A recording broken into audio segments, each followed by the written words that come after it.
Muy buenas tardes a todos y a todas. Bienvenidos y bienvenidas al curso de Independencia Judicial. Nuevamente estamos acá. Vamos a dar inicio. Le dejo en el uso la palabra al licenciado Elvin Díaz para la presentación de la ponente del día de hoy.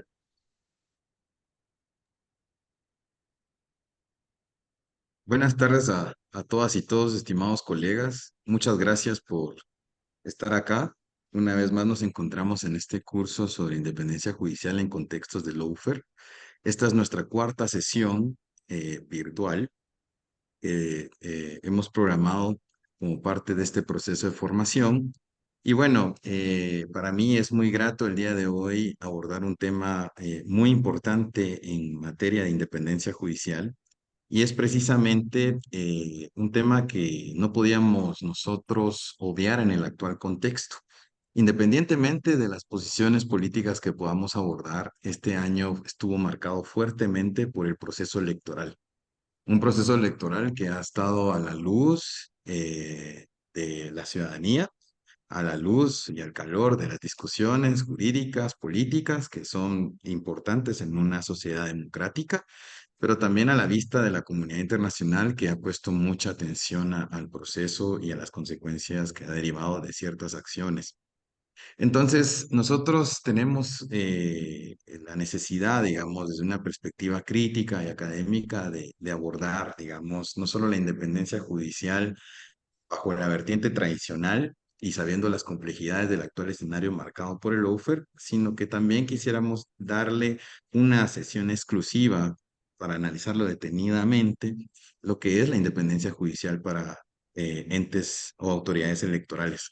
En el caso guatemalteco, tratando de explicarle esto a la doctora Desiree, pues decíamos, bueno, nuestro Tribunal Supremo Electoral en este proceso pues ha entrado también en la encrucijada.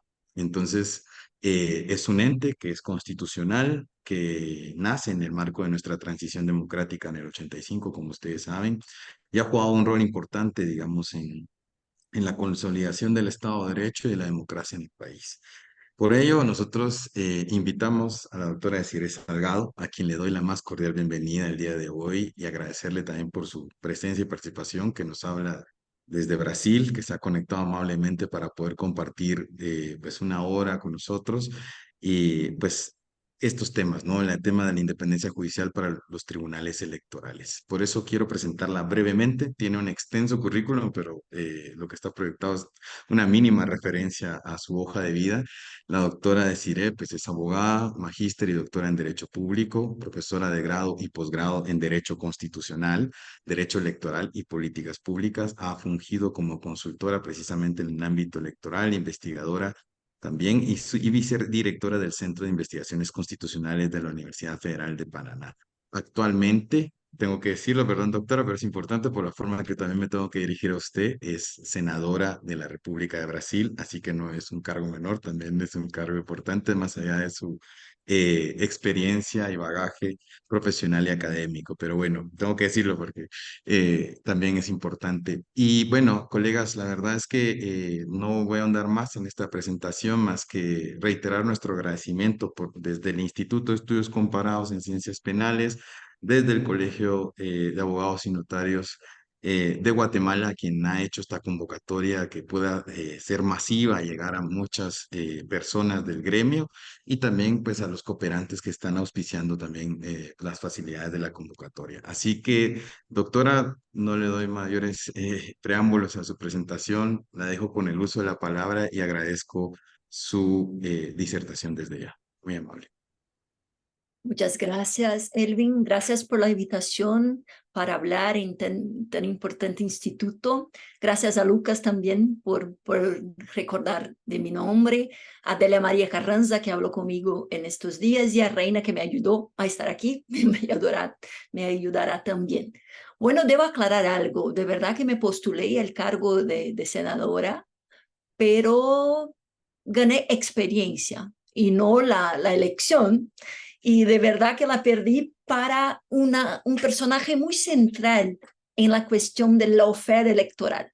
Así que creo que va a ser algo interesante hablar sobre eso aquí con ustedes. Como deben ter percibido desde ya, yo no hablo español, yo hablo portugués, hablamos portugués en Brasil, y así que puede ser que escape algo medio mezclado de portuñol, y si no me hago entender, por favor pregunten o escriban en el chat, porque ahí intento explicarme mejor y hablar más despacio para que me comprendan. Bueno, creo que el problema que atraviesa toda América, toda la gente, todo el mundo, está en la cuestión de la integridad electoral. La gente ya no acepta así tan tranquilamente el resultado de las urnas cuando es una derrota, ¿no? Y ahí tenemos grandes ejemplos de gente que no asume, que no reconoce el resultado, ¿no? Y que empieza a cuestionar las autoridades electorales, el sistema de votación. Pasamos por eso en Brasil en los últimos 5 años, y también empiezan a atacar los oponentes políticos y todo eso. Y por eso me pareció tan importante hablar de independencia judicial en materia electoral con ustedes. Yo voy a hablar un poco de manera general, entonces voy a hablar un poco de Brasil también y de las críticas que presento a nuestro modelo de organización de los organismos y autoridades electorales, porque me parece que nuestra opción no es la mejor posible, aunque sea relativamente respetable, y creo que la responsable por mantenernos en una democracia tras tantos años de ataques sucesivos y masivos por medios de comunicación y también principalmente por medio de las redes sociales. ¿Me escuchan bien? ¿Me ven bien? ¿Me entienden razonablemente? No, que me perdonen por hace tiempo, ¿no? Que no me voy a los vecinos hispanohablantes para entrenar mi español, así que ya reclamo y ya me apunto, ¿no? Pero gracias por la paciencia y la comprensión. Tenemos que la idea de Estado de Derecho, que es algo muy difícil de explicar a la gente, a los post-adolescentes, ¿verdad? Que yo imparto clases a la gente del segundo año de la Facultad de Derecho, entonces es gente con 18, 19 años, y explicar la idea de Estado de Derecho es muy difícil, porque se basa en premisas que son aparentemente incuestionables, pero difíciles de aceptar. La propia idea de que el Estado produce el derecho y se ve limitado por el mismo derecho que produce es algo casi como una trampa, algo paradójico. Bueno, ahí está. Y eso también pasa con otras premisas. Tenemos que decir a la gente, eso cada vez me pone nerviosa, que hay una racionalidad y una neutralidad de las normas jurídicas. Algo como una... Y podemos hablar eso acá porque somos todos republicanos, ¿verdad? Cuando se habla con esto con España es un poco más complicado, pero la racionalidad republicana es algo que se presupone en la construcción de las normas jurídicas. Y eso sufre desde la teoría de la ciencia política y también desde el derecho antidiscriminatorio, varias críticas, porque sabemos que el derecho no es neutral, porque no es hecho para una categoría de gente y se aplica con una lógica para proteger los derechos de una parte de la gente. El derecho constitucional, las constituciones no se aplican totalmente de manera vertical, completa a toda la gente. Hay como una cebolla, ¿no? Con camadas que se aplica de manera distinta. Sin embargo, de tantas críticas, se mantiene aparentemente imperturbable el discurso de justificación de la producción, la aplicación y la adjudicación del derecho, como si olvidáramos que no es verdad, que el derecho es neutral, republicano y todo eso. Otra premisa es la independencia y armonía entre las funciones estatales, u órganos de soberanía o poderes, y la asunción de los poderes, órganos y agentes estatales a la voluntad racional y neutral de la ley. Eso está en la base del ordenamiento jurídico, la comprensión del sistema como ciencia y también como objeto de estudio y de aplicación. Cómo domesticamos el poder en la estructura política y cómo legitimamos el ejercicio del poder político es por ese derecho que se dice neutral y racional. Así partimos de una creencia normativa, aunque la observación del funcionamiento de las estructuras nos lanza al rostro otra dinámica, que el poder legislativo toma sus decisiones deliberativamente e inspirado por el interés público, que el poder ejecutivo elige prioridades presupuestarias bajo un análisis cuidadoso de la necesidad de la población, de los derechos fundamentales sociales y del también interés público, y que el poder judicial aplica las reglas jurídicas de manera racional y desinteresada, sometiéndose a la decisión deliberativa democrática del Parlamento al elaborar la ley, inspirado no más que por el interés público. No son estos nuestros dogmas, es esto nuestro conjunto de creencias, ¿no? Para enseñar el derecho constitucional, la teoría del Estado. Partimos de estos modelos explicativos de cómo funciona la creación, la aplicación y la adjudicación del derecho. Así, el rol del Poder Judicial en el Estado de Derecho es, y cito hasta una citación de Duguay, es reconocer la existencia, bien sea de una regla de derecho, bien de una situación de derecho. Toda decisión jurisdiccional es un silogismo. La mayor es el llamamiento a la regla de derecho. El juez no realiza un acto de voluntad, sino que reconoce el derecho y deduce la conclusión lógica. Esa es la premisa.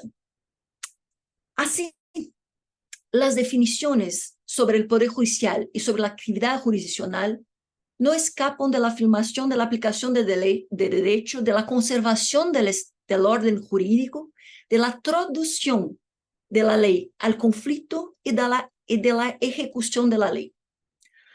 Aunque cuando se admite que el ordenamiento jurídico no presenta una respuesta a una regla específica para cada caso, se afirma que la interpretación sistemática, con el entendimiento global, holístico del derecho puesto como un sistema racional y completo, permite a quien adjudica la regla, pueda desvelar una regla implícita que se aplica al caso y lo resuelve.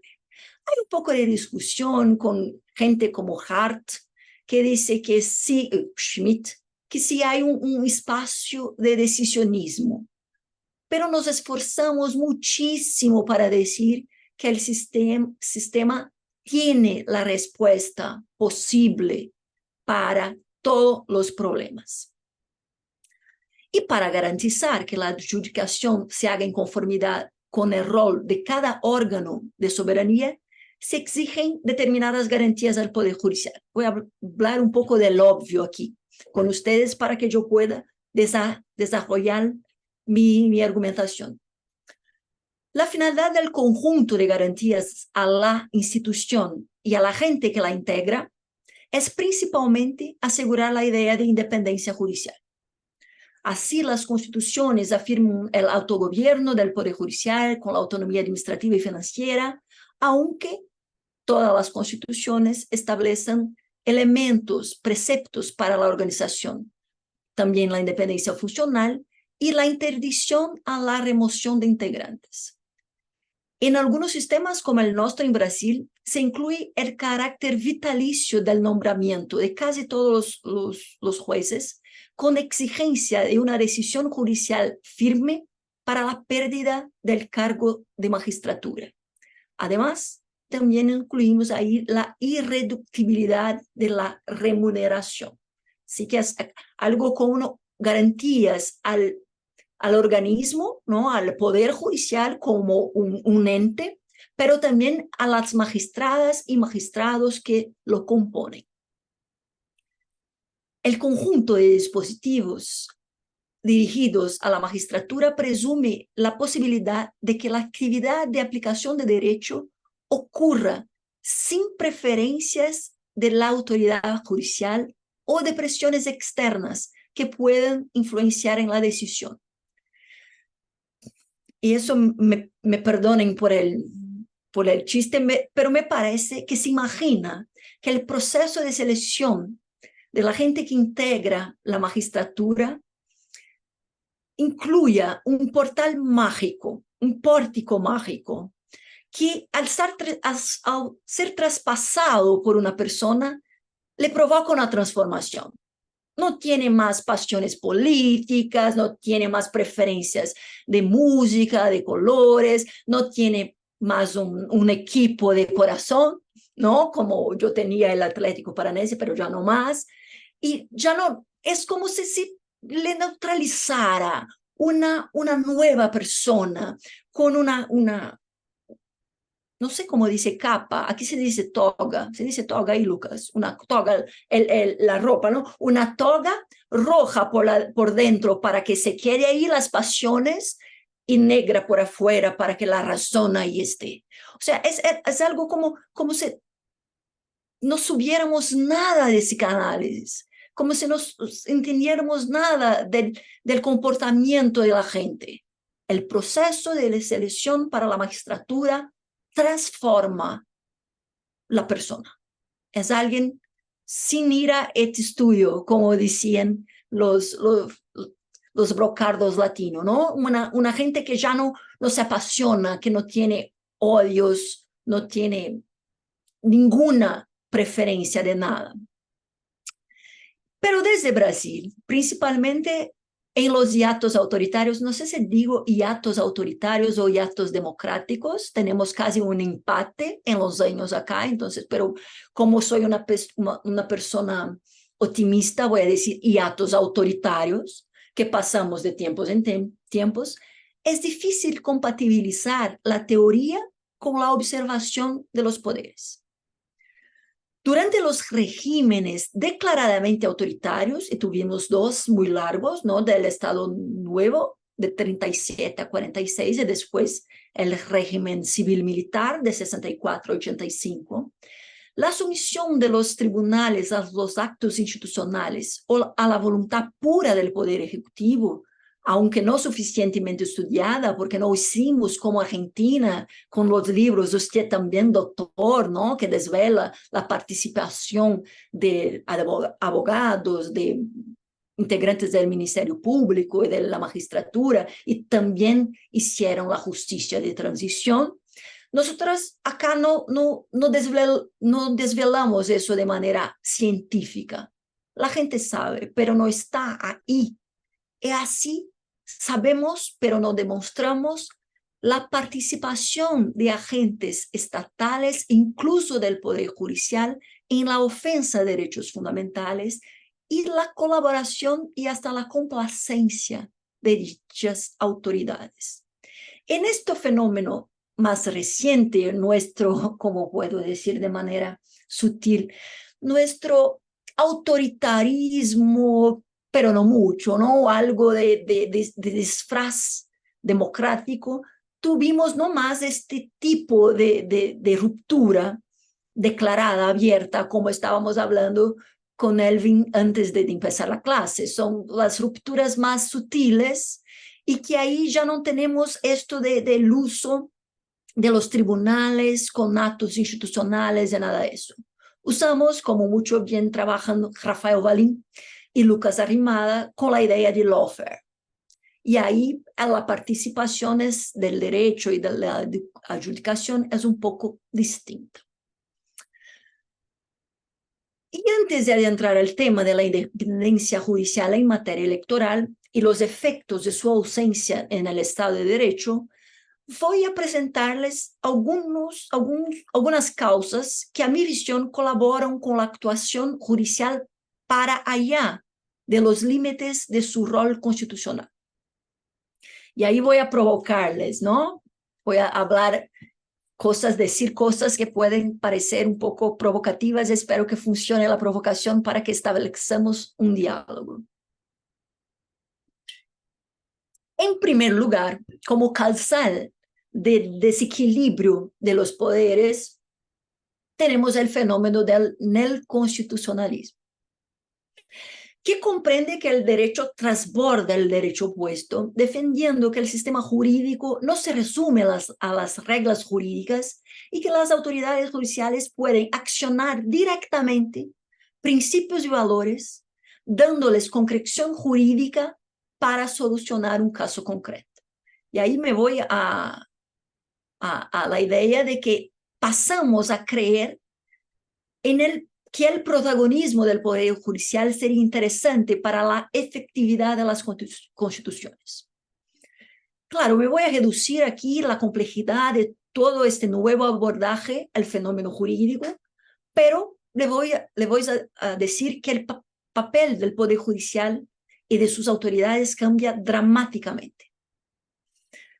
Es como si pasáramos a defender que las autoridades judiciales son más preparadas y más capaces para efectivar las promesas constitucionales, principalmente cuando incluimos en las constituciones derechos sociales.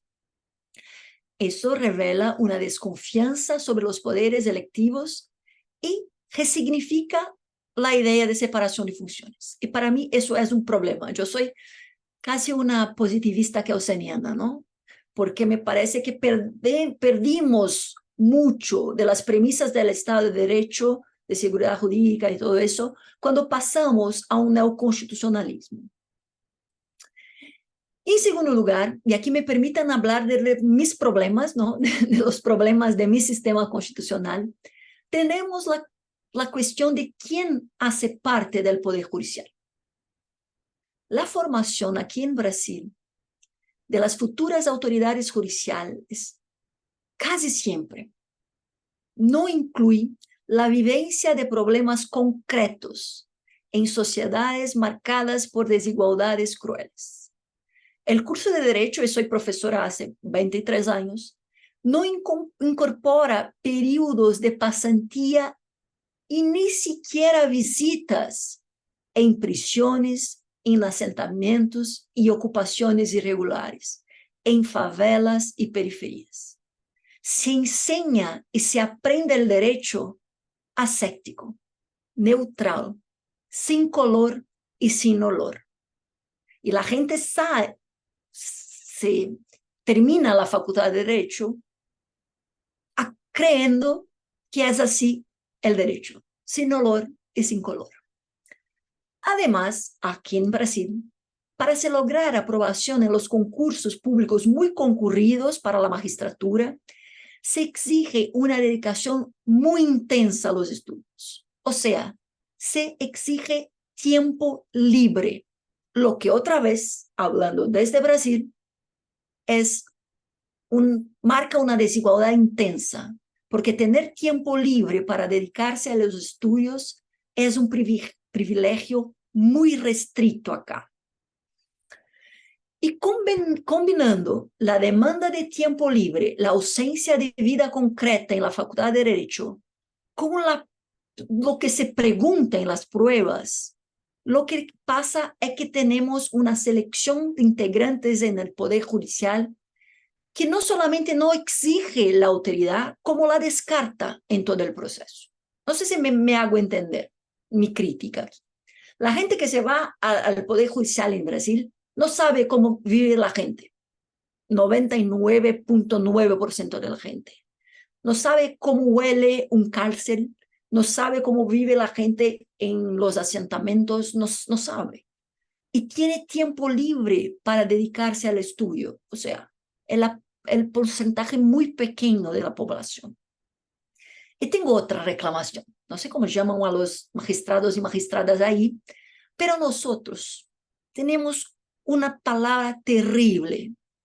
Nosotros nos dirigimos a las autoridades judiciales como meritísimas y meritísimos.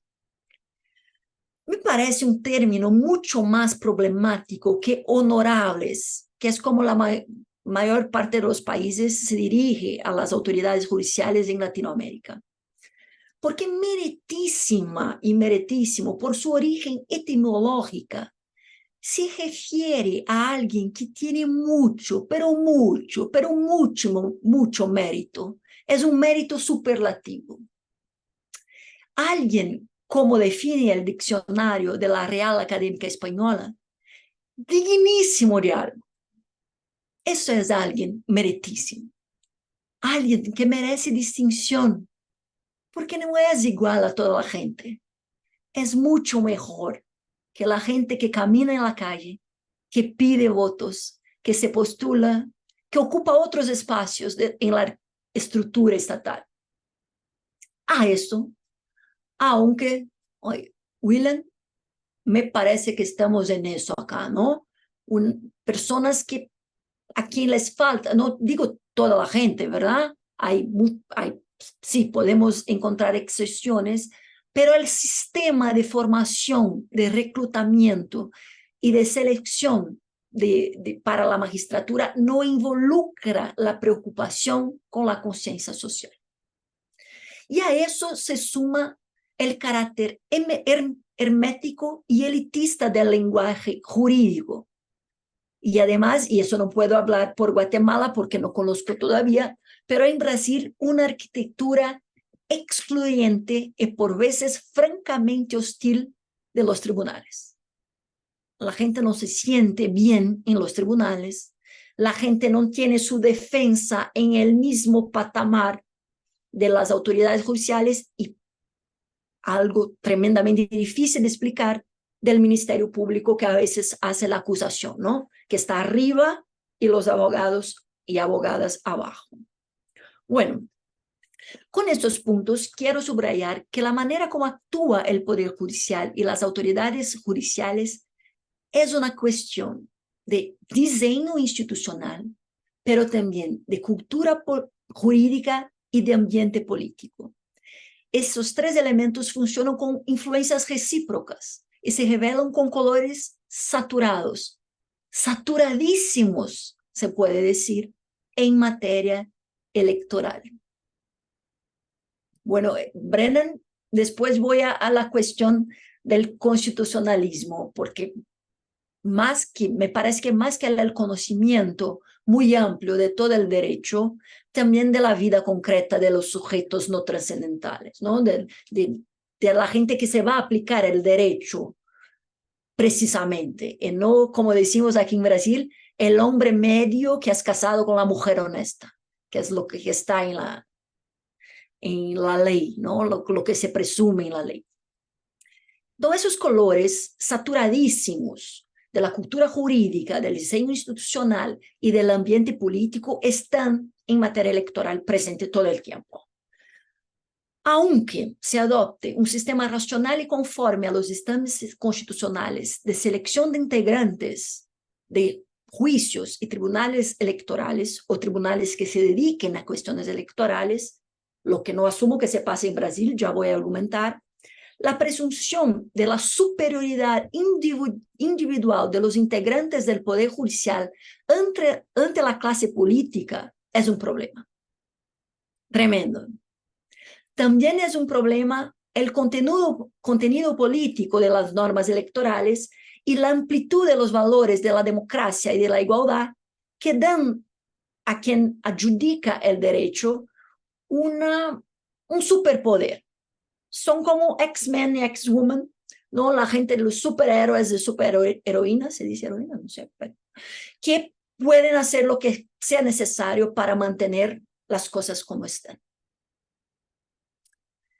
Retomemos la idea de independencia judicial como sumisión exclusiva a la ley, que demanda neutralidad, ausencia de preferencias e intereses y en la decisión del caso.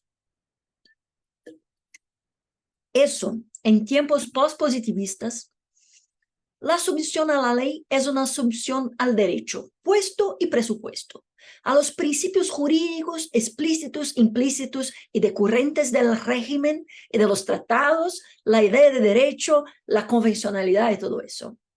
Las fuentes del derecho, que eran desde siempre las cadenas para garantizar la independencia judicial, ya son menos concretas, menos determinables anticipadamente.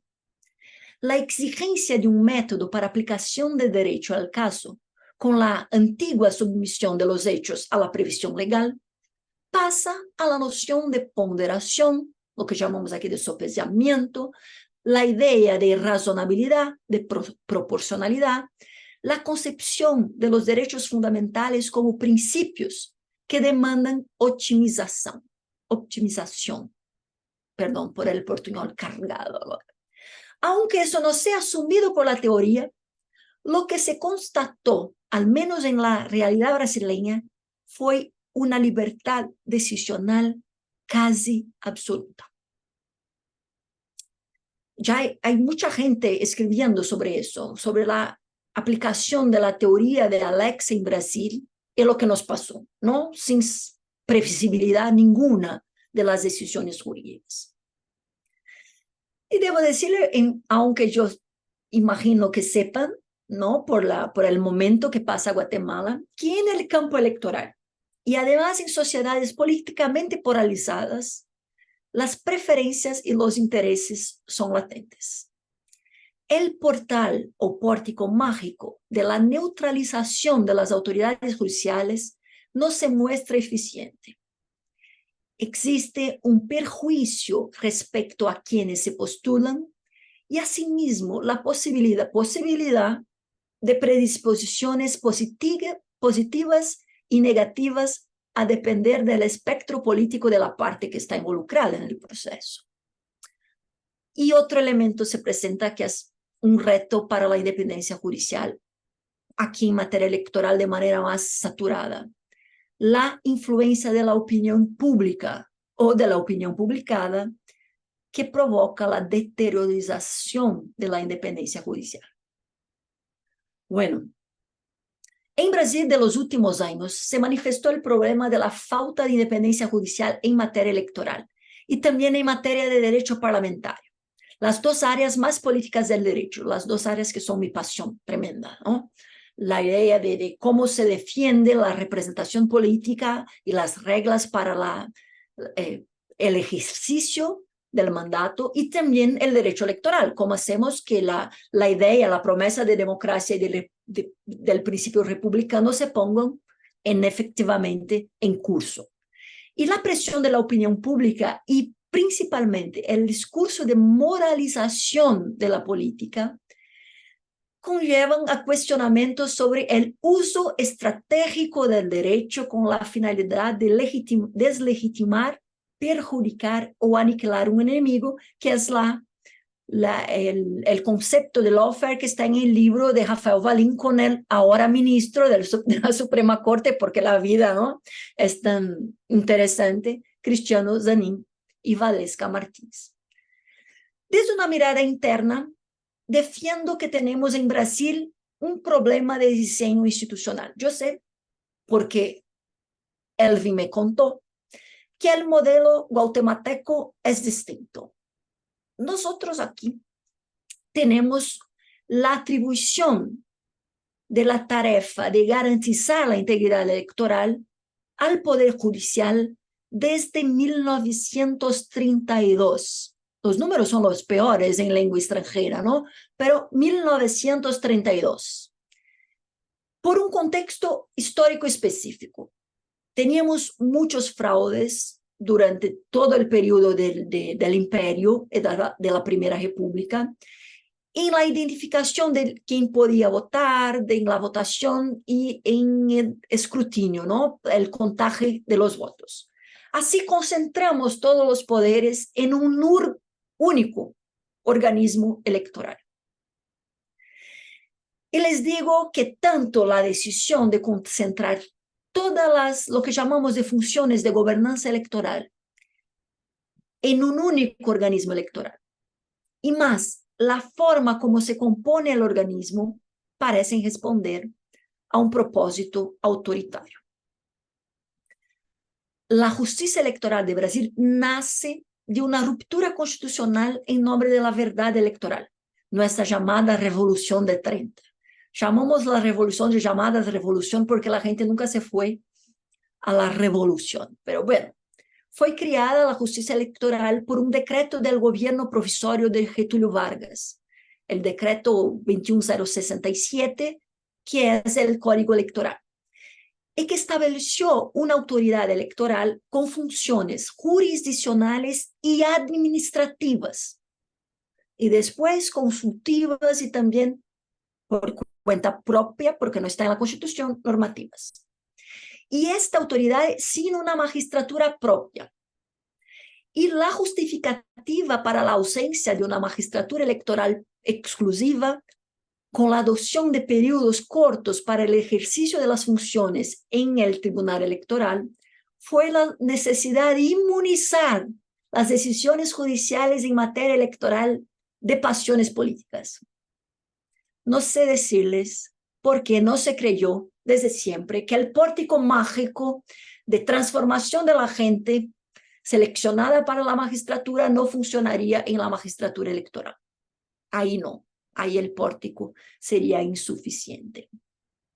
La justicia electoral sigue hasta la fecha, y es casi con una santa, no se puede hablar en contra, con las competencias administrativas y jurisdiccionales en un único órgano, con agentes únicos, lo que, al contrario de la preocupación de ustedes, creo yo, debilita el control sobre la actuación administrativa electoral.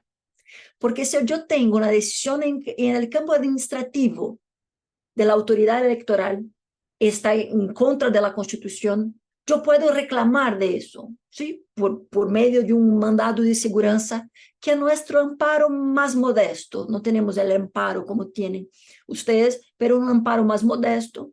Pero si yo presento el mandado de seguridad, ¿quién va a analizar el mandado de seguridad? Es la misma autoridad que actuó en la función administrativa y que va a recibir la acción como en su función jurisdiccional. O sea, tenemos un problema de control de la actuación de la autoridad administrativa electoral, porque eso se hace por la autoridad jurisdiccional electoral, pero son la misma persona, la misma gente que hace las dos cosas. Además, tenemos hasta la fecha la composición mixta y provisoria de sus órganos, lo que reduce las garantías de las autoridades electorales y de su independencia.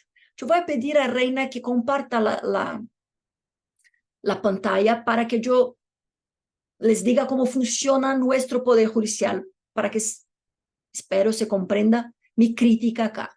Eso está en la página del Consejo Nacional de Justicia, que es un órgano de control interno, pero con algo de externo, que también está imponiendo muchas cuestiones respecto a la independencia judicial, principalmente de autoridades provinciales o estatales acá, ¿no? Pero bueno, ahí está en esto con, déjame ver si puedo dibujar, con en negro el Supremo Tribunal Federal, que hace la función de un tribunal de revisión, pero también un tribunal de decisión originaria, como acciones penales en contra de diputados, del presidente de la República y todo eso, pero también es una corte constitucional, porque tenemos el control mixto y el control abstracto se va al Supremo Tribunal Federal.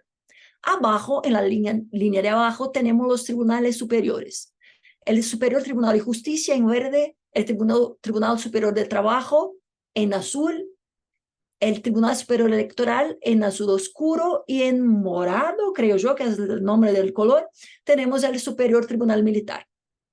Y abajo los tribunales de segundo grado y entonces de primero grado los juicios.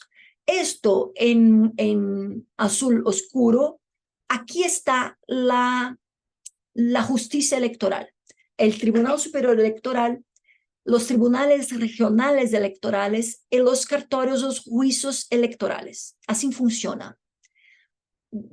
Miren que la forma de reclamar de una decisión del Tribunal Superior Electoral es presentando un recurso con bases en control de constitucionalidad concreto al Supremo Tribunal Federal.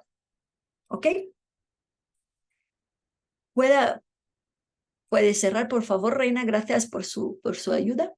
Así, la justicia electoral es una rama del Poder Judicial brasileño, una rama federal.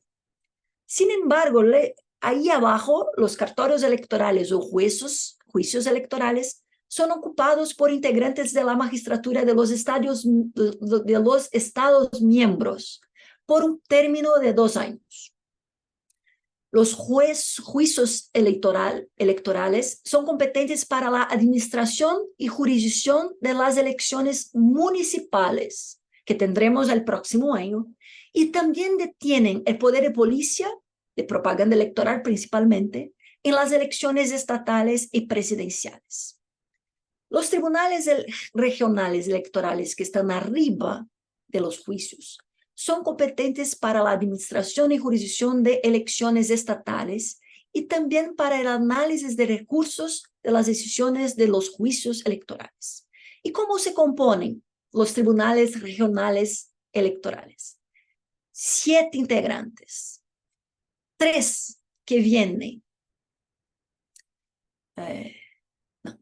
2 que vienen del Tribunal de Justicia del Estado, 2 de la primera instancia de la magistratura de los estados.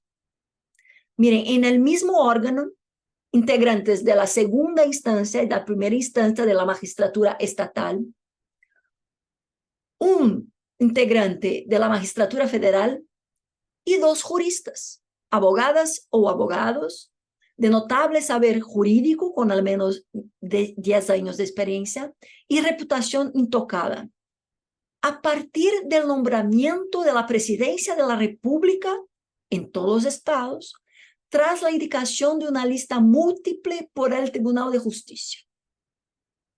Entonces tenemos 2 del Tribunal de Justicia, 2 de la magistratura estatal ordinaria, 1 de la magistratura federal, 2 juristas, abogadas o abogados que son nombrados por la presidencia de la República. El presidente los nombra en todos los estados. Y el término de actuación de toda esa gente, de esas 7 personas, es de 2 años. Y no se permite la reconducción por más de 2 bienios consecutivos. Este es el funcionamiento. Cuando vamos, eso es lo peor, el Tribunal Superior Electoral, que es competente para la administración y la jurisdicción de las elecciones presidenciales, y también para el análisis de recursos de las decisiones de los tribunales regionales electorales, este también es compuesto por 7 personas. 3 integrantes del Supremo Tribunal Federal, ¿se recuerdan que estaba acima, no, para recibir los recursos? 2 del Superior Tribunal de Justicia, que estaba lá en el canto, que es de otra cosa, estudia otra cosa, y 2 juristas, otra vez de notable saber, ¿verdad?, nombrados por la presidencia de la República tras una lista múltiple indicada por el Supremo Tribunal Federal. Otra vez, 2 años de término para trabajar ahí, posiblemente por más 2 años y ya no más. Los problemas para la independencia judicial de las autoridades electorales del Poder Judicial son evidentes. Por un lado, no existe ahí una carrera judicial exclusiva con las garantías del Estatuto de la Magistratura, que nosotros tenemos acá, ¿no? La inamovilidad, la irreductibilidad de los sueldos, la garantía, no tiene nada de eso. Por otro lado, no existen sujeciones a la clase de juristas, de abogadas y abogados. No se impone a la gente que compone el Tribunal Regional Electoral o el Tribunal Superior Electoral la prohibición de ejercer la abogacía, de postular, ¿no?, de participar en procesos, de defender gente en otros tribunales. Incluso en los tribunales donde actúan sus pares en la corte. Y es mucho común el llamado fenómeno de la puerta giratoria, del revolving door, ¿no? La gente un día está en la tribuna como abogada defendiendo a un cliente, la nombran para el tribunal, está ahí por 2 años, sale el día siguiente y va a defender al cliente en el mismo tribunal, sin que se renove ahí la composición total del tribunal. O sea, alguien que actuó en la defensa de una candidatura o un partido puede venir a integrar el tribunal o tras integrar el tribunal y antes de su renovación completa, pasa a actuar en la defensa de intereses en la misma corte. Un problema de diseño institucional que ataca la paridad de armas en el proceso electoral de las partes, ¿no?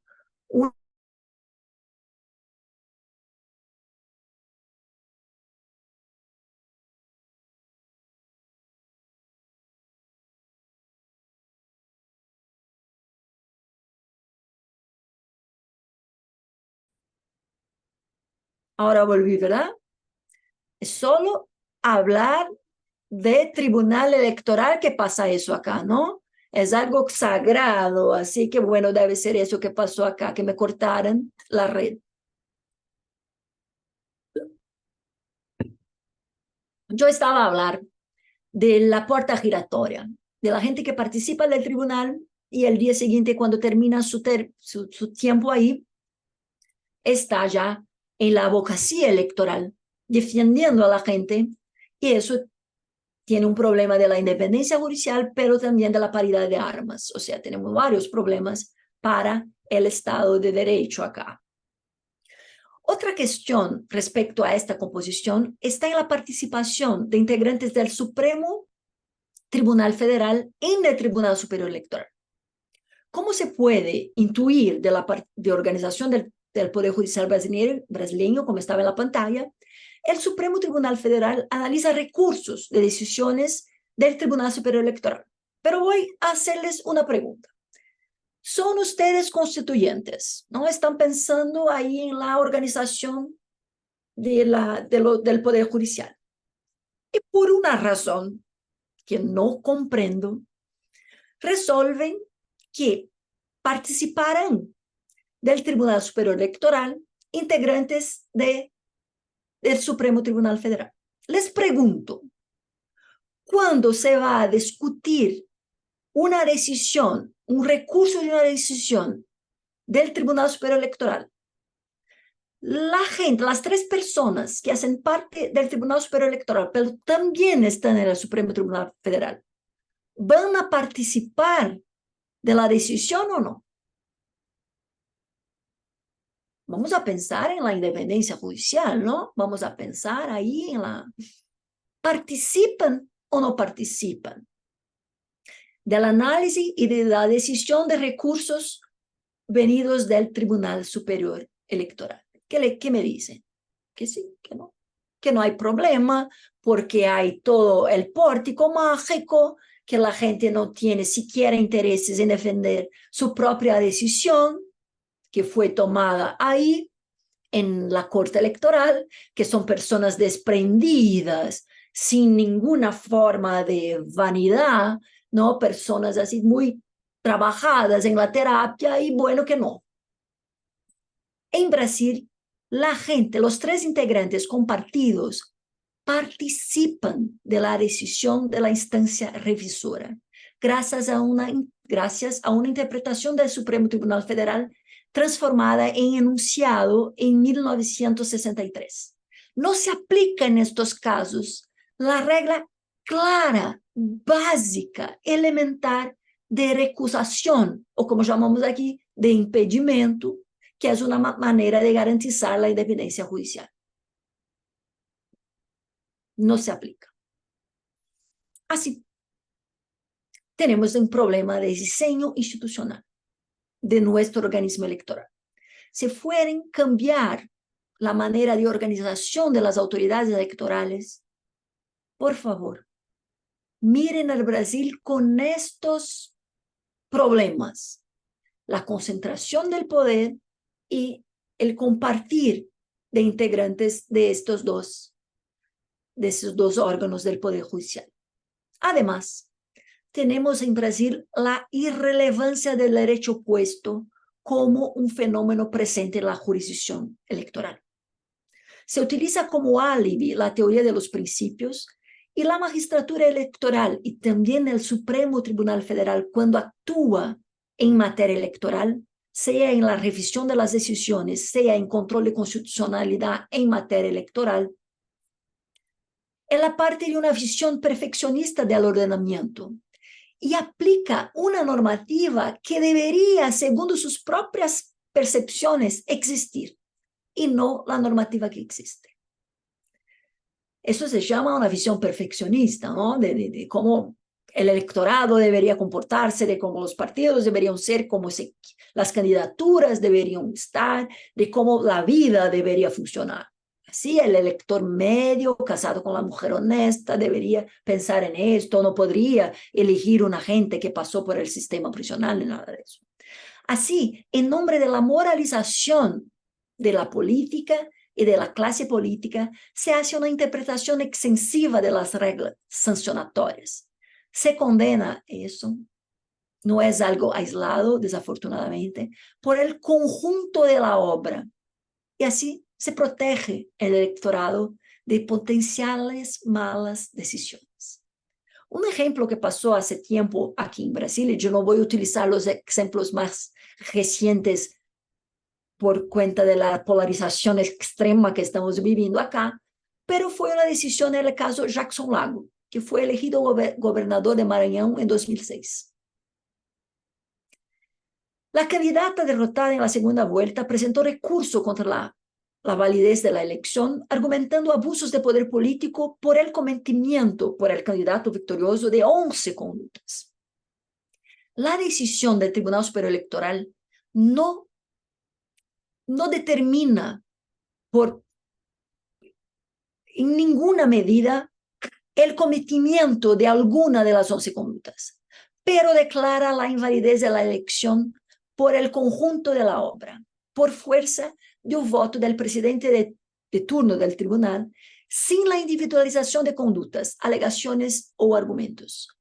La decisión, que ya hace un tiempo tenemos muchas otras después, evidencia la postura política desgarrada del texto legal y la frágil argumentación jurídica. Como les dice, no es la única. Incluso en materia de control de constitucionalidad, cuando estamos hablando de cuestiones electorales, la voluntad ocupa el lugar de la razón. Hay un brocardo jurídico, ¿no? La mi voluntad ocupa el lugar de la razón. Es esto que estamos pasando acá. Y nuestro sistema de inelegibilidad, o sea, imposibilidad de postularse, que hoy está en Brasil, es bastante restrictivo. Después de la llamada ley ficha limpa, que está peor do que la ley de inelegibilidad desde el periodo militar, que claramente contraría la Constitución y el Pacto San José de Costa Rica, se cambió, se volvió un instrumento de lawfare. La estrategia de grupos políticos de usar el derecho como arma para remover el enemigo de la arena electoral no fue, no es y parece que no será barrada por el Poder Judicial. Al revés, muchas veces el Poder Judicial celebra el uso de armas jurídicas para limpiar la arena electoral. El caso más famoso que tanta gente escribió y sigue escribiendo es el caso del presidente Lula, que por la ley ficha limpia y por decisiones judiciales muy complicadas, incluso en materia electoral, fue impedido de disputar, de postularse para la elección de 2018. Después se declaró todo inválido, pero bueno, ya estaba ahí, fuera, no solamente de la disputa, pero fuera de la arena política, y tuvimos ahí un gobierno que se eligió ante estas circunstancias. Ya estoy a terminar, ¿no? Y ahí ya pueden preguntar si quieren algo. La opinión pública, o lo que la magistratura electoral imagina que sea la opinión pública, es otro elemento de erosión de la independencia judicial. Eso se pasa todo el momento. Se leen las discusiones que la sociedad espera que la magistratura electoral haga algo para salvar la democracia, para limpiar la arena. La casación de mandatos, la declaración de la invalidez de la votación de determinada candidatura existe en nuestro sistema, pero con causales, hipótesis muy determinadas expresamente, causales definidas.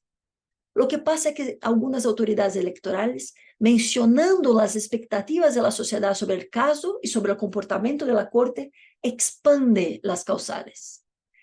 Y ahí tenemos decisiones judiciales en materia electoral siempre sorprendentes.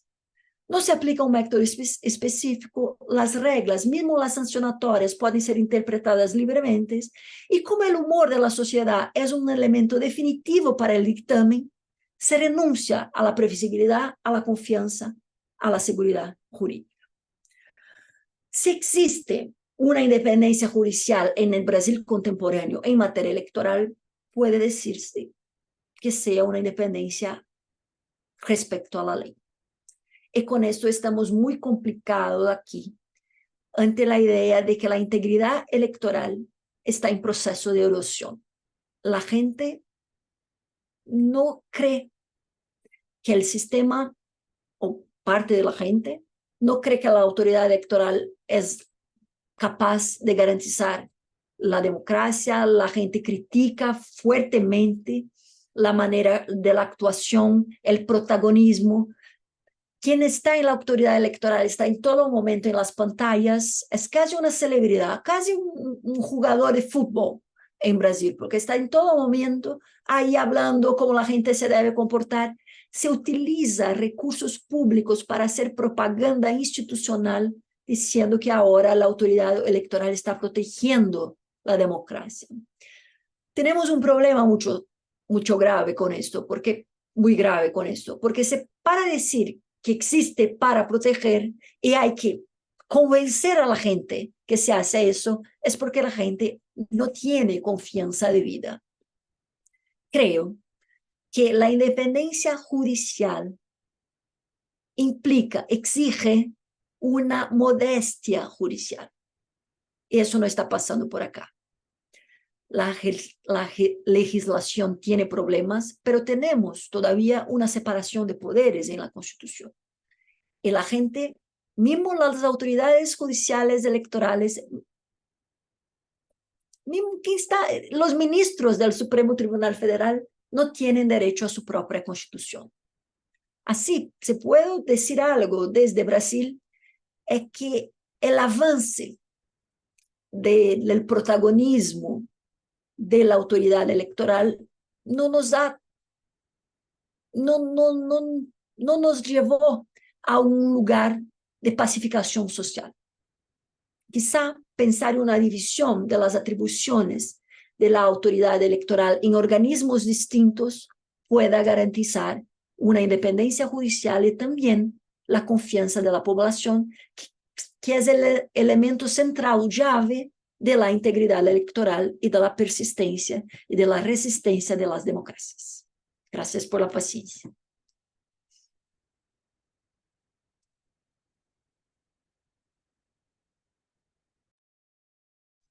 Muchas gracias, doctora. La verdad es que, en primer lugar, ha sido una ponencia muy valiosa. No es portoñol, al contrario, es un buen castellano el que ha compartido con nosotros, se ha entendido a la perfección, creo yo. Creo que hablo por mis colegas que han estado haciendo muchos comentarios. Eh, Usted hacía preguntas muy abiertas respecto al neoconstitucionalismo y a la situación de realmente los magistrados conocen el contexto, el diseño institucional y la situación en la que se encuentran las poblaciones de nuestras sociedades, pues creo yo que ha despertado muchos comentarios. Hay un par de preguntas que se han formulado que me parece a mí que como esto es una actividad propiamente del colegio también, creo que hay que entender que en el marco de los colegios de abogados o de las barras de abogados, como se les dice en otros países, está siempre la predominancia, y creo que es totalmente válida, el libre ejercicio de la profesión, ¿no? El no formar parte de una función pública, bueno, el hecho de poder estar otros años en nuestra experiencia. Y precisamente un colega ha hecho una pregunta en ese entorno que se llama Ángel Cázares, el colega, perdón por citar su nombre, pero me parecía importante citar su pregunta y formulársela a usted, doctora.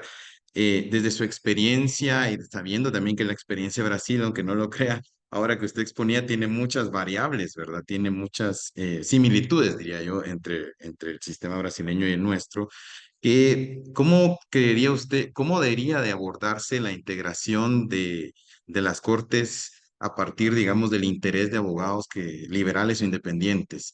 ¿O es su criterio es mejor que se pueda contar con una estancia vitalicia de magistrados y jueces y cerrar la carrera profesional o la carrera judicial a este tipo de abogados en el ejercicio liberal? Bueno, muchos nos quedaríamos fuera, ¿no? Si fuera así el parámetro, o qué tipo de parámetros se pueden contemplar, ¿no? Para fortalecer no descuidar la carrera judicial, pero también, digamos, dar una oportunidad a colegas que puedan formar parte. Yo, la verdad, personalmente, esto lo he ido resolviendo con asuntos que no les gustan a mis colegas decirlo, pero que he visto una experiencia comparada, y es que también tiene que estar regulado el conflicto de interés. El conflicto de interés es algo que debemos de profundizar en nuestro gremio. No nos gusta mucho abordarlo, pero es algo, no lo planteo desde la crítica, sino desde una experiencia comparada. Creo yo que algunos sistemas lo contemplan en que personas que tuvieron en el ejercicio de una causa desde el punto de vista liberal tienen que tener mucho cuidado al momento en que se encuentren en la función pública. Pero esa es una pregunta, un comentario de lo que ha surgido, doctora, para saber cuál es su posición. Bueno, yo escribí mi correo ahí para que si la gente no se ocurra una pregunta ahora, pero después yo pueda enviarme la pregunta y contactarme. Pero eso es un gran problema, ¿no? Porque yo puedo presentar una respuesta desde nuestra experiencia acá. Yo trabajé en la autoridad electoral como servidora, como funcionaria pública, no como magistrada, durante 14 años. Y yo ya estaba con mi inscripción en lo que llamamos aquí de Orden de los Abogados de Brasil, ¿no? Yo tenía ahí la inscripción porque había terminado la Facultad de Derecho y había sido aprobada en un test muy severo que tenemos acá, pero yo, por determinación legal, yo no podía abogar, yo no podía practicar la abogacía en ningún tribunal. Yo era del Tribunal Electoral como servidora pública, empleada pública, y yo no podía postular una acción, presentar una acción en el Tribunal Militar, porque había una incompatibilidad. Así se suspendió mi inscripción en la barra de abogados, el colegio de abogados, para que yo no pudiera hacer eso, por el conflicto de intereses. Ok, me parece defensable, pero no si un abogado que está en el tribunal con un magistrado del Tribunal de Justicia, con una magistrada de la vara de Hacienda Pública, con una magistrada de la vara federal penal, pueda seguir abogando en estos juicios. Me parece incompatible. Bueno, entonces vamos a retirar la silla de jurista. No, no, pero tenemos que pensar en algo que sea razonable, que sea compatible con la exigencia constitucional. Como dice, a partir del modelo brasileño, yo propongo que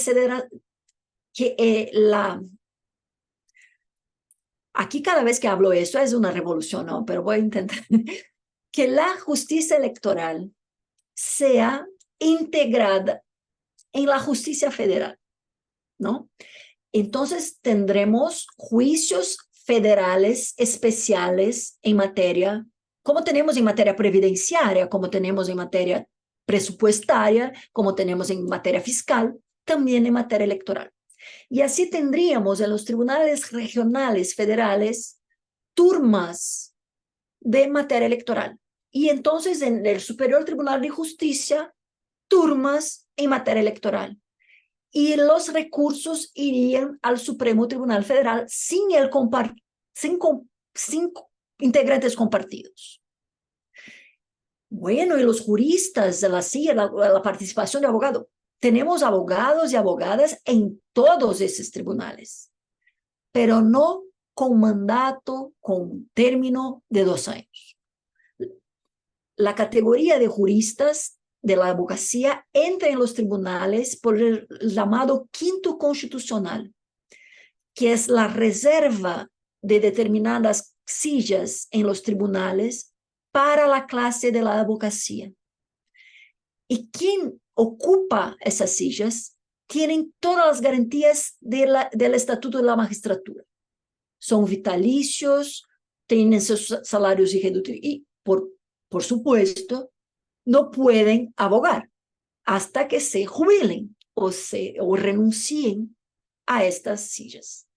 Entonces me parece que conociendo el modelo brasileño, yo conozco un poco del modelo mexicano también, pero no más que eso, me parece que por nuestra experiencia, la integración de la abogacía debería ser de manera razonablemente definitiva y no por 2 años, para impedir el conflicto potencial de intereses y también la puerta giratoria.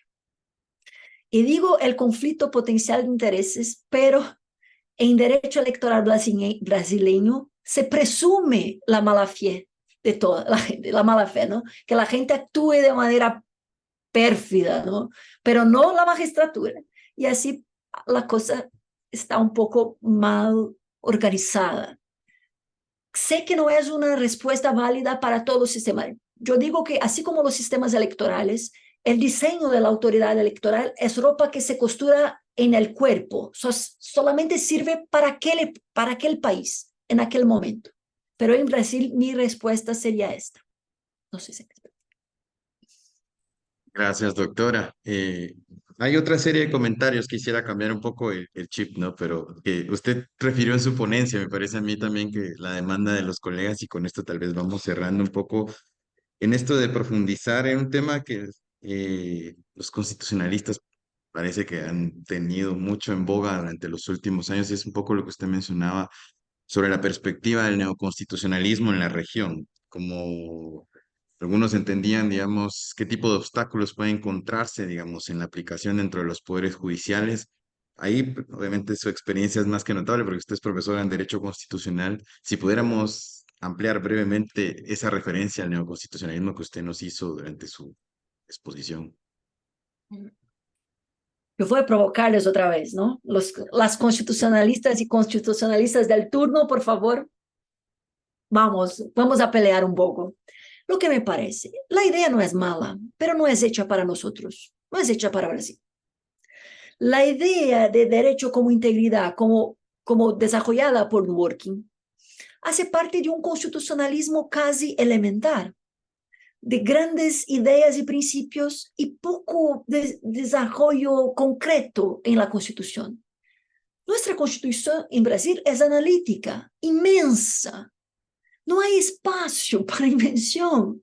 Algo de actualización, ok, pero no tanto, porque tenemos 137, creo yo, enmiendas. O sea, el poder legislativo como poder de reforma de la Constitución hace este trabajo. Así que decir que la idea de concreción o concretización de la Constitución tras la interpretación de la idea de principios, valores y derechos fundamentales por parte de una actividad creativa de la magistratura es una ropa que no nos cabe. Es como si nosotros empezáramos a hablar un Spanglish. No es algo que combina con nosotros. Tenemos mucho más a ver con el desarrollo del constitucionalismo europeo. Pero me van a decir, entonces Alexi también con esto de derechos fundamentales como principios. Bueno, primero que Alex hace suceso aquí, no ya, no ya. Es algo curioso de decir. Y otra cosa, ¿cómo vamos a explicar a la gente que algo está escrito en la Constitución, pero el Poder Judicial hace otra cosa? ¿Cómo vamos a desarrollar una cultura jurídica de sentimiento constitucional, de integración por la Constitución, de idea de que la Constitución nos constituye como una nación, si ella es móvil como la dona? ¿No? Es algo que no contribuye para una construcción de una cultura jurídica de respecto a la Constitución. ¿Lo que hacer entonces? Yo soy una neopositivista. Debo decirles que estoy buscando y esto es parte de un proyecto de pesquisa, ¿no? de investigación. Formas de decir que el texto sí limita la actividad jurisdiccional. Algo que parece elemental, pero ya no es. Y que la idea de mutación nada más es que una usurpación de la competencia del poder legislativo. O sea, vamos a volver a estudiar Kelsen, que ahora está, ¿no?, de moda otra vez, y vamos a volver a poder tener algo de previsibilidad de las decisiones judiciales. Eso en materia electoral es tremendo aquí en Brasil. Yo estoy escribiendo mucho sobre eso, porque de una hora para otra deciden que los partidos no pueden ser enemigos en los estados, se son amigos en el ámbito nacional. Pero eso es todo al revés de nuestra cultura política acá. Y dicen esto y ya ponen en un dictamen, esto vale, el día siguiente, con toda la organización partidista lista para la elección. O sea, me parece que puede sonar algo como antiguo, retrógrado, algo como Gardel, para citar algo antiguo, ¿no? Pero bueno, ¿verdad? Pero algo que se sabe lo que esperar, pero no es fácil. Eso de los procesalistas estar en el derecho constitucional nos mató completamente. ¿Por qué? Porque ahora están con eso de precedentes. Como si fuera algo que va a resolver todo. Es más lenguaje y por lo tanto más indeterminación y por lo tanto más inseguridad. Pero bueno, perdónenme por compartir mis angustias con ustedes, pero eso de hecho me perturba mucho, porque yo tengo que enseñar el derecho. Y el derecho se enseña hoy también por las decisiones judiciales. Y a veces yo tengo mucha dificultad de encontrar una racionalidad jurídica, no política, no moral, no esotérica, en la decisión judicial.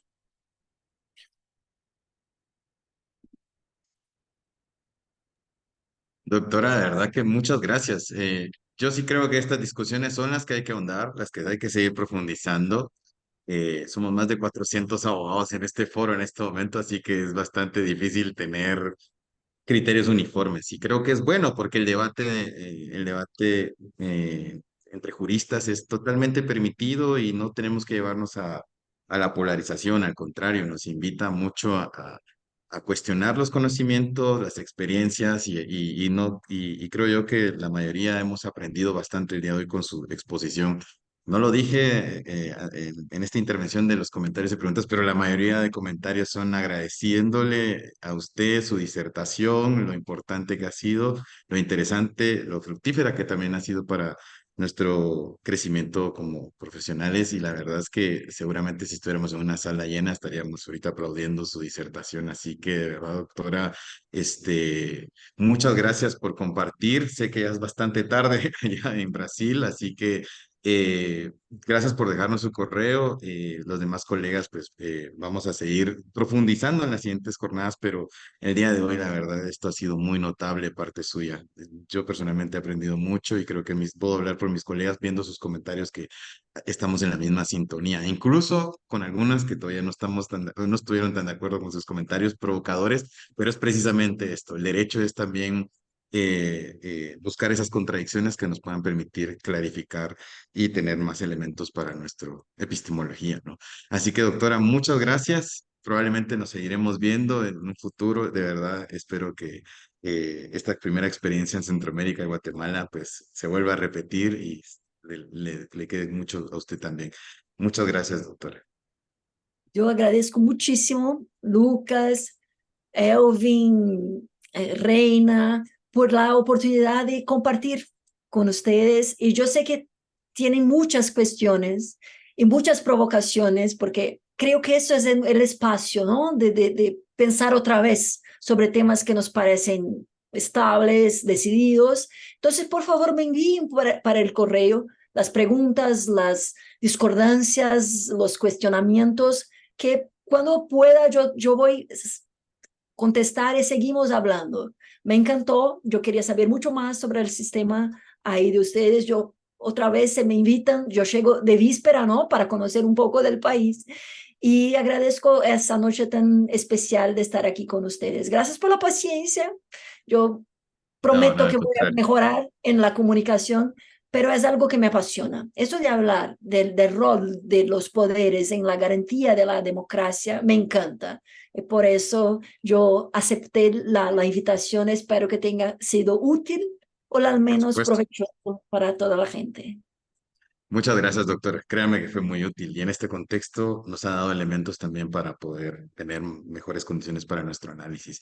Muchas gracias, que pase feliz noche, doctora. Y bueno, un último aviso, sé que Reina cierra. La próxima sesión es de será con el amigo que ha referido la doctora, es con el doctor Lucas Arrimada. Esta es presencial en la sede del Colegio de Abogados. Así que invitamos a la mayoría de personas que puedan asistir, pues estar ahí, compartir con el doctor también directamente para que puedan tener un espacio también de reflexión.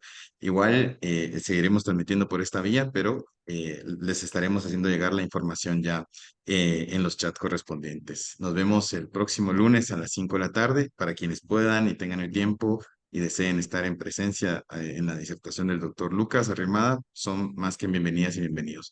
Muchas gracias y nos vemos hasta pronto. Cuídense mucho, pasen una feliz noche. Hasta luego. Gracias.